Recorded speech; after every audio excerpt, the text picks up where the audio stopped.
5 месеци по фијаското на министерскиот состанок во октомври минатата година во Луксембург, Брисел одлучи да Македонија да и додели датум за преговори. Министрите за надворешни работи преку видеоконференција дадоа зелено светло за заклучоците донесени на амбасадорско ниво. Одлуката за почеток на преговорите треба да биде потврдена на самитот на Европската Унија во четврток и петок. Лидерите на Европската Унија исто така ќе имаат состанок преку видеоконференција поради коронавирусот.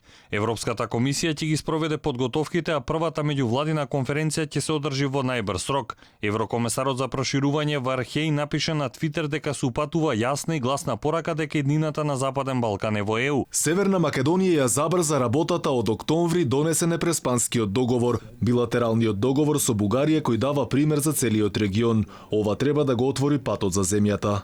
Според техничкиот премиер Спасовски се работи за повеќе од заслужен успех и признание за сработеното кое требаше да го добиеме одамна.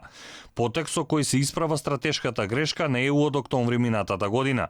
Благодариме што ги отворивте вратите за преговорите и што ни давате фер шанса да преговараме за членство во Европската Унија. Нашите граѓани и нашите институции таа шанса цврсто ќе ја зграпчат и максимално ќе ја искористат.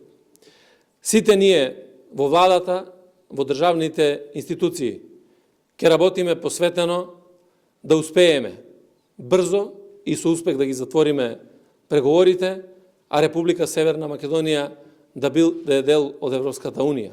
И министерот за надворешни работи Димитров смета дека одлуката не дошла лесно и не е подарена, туку е резултат на спроведените реформи. Од сега натаму и ние ќе имаме почетна точка од која ќе го мериме времето, од кога започнуваме позитивен надпревар со останатите во спроведувањето на реформите и во освојувањето на европските стандарди.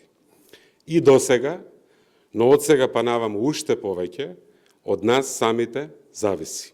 Вице-премиерот за евроинтеграција Османи пак смета дека одлуката за преговори ќе придонеси за оптимизам во борбата против коронавирусот. Според него не се работи за подарок од ЕУ, туку за признание за сработеното.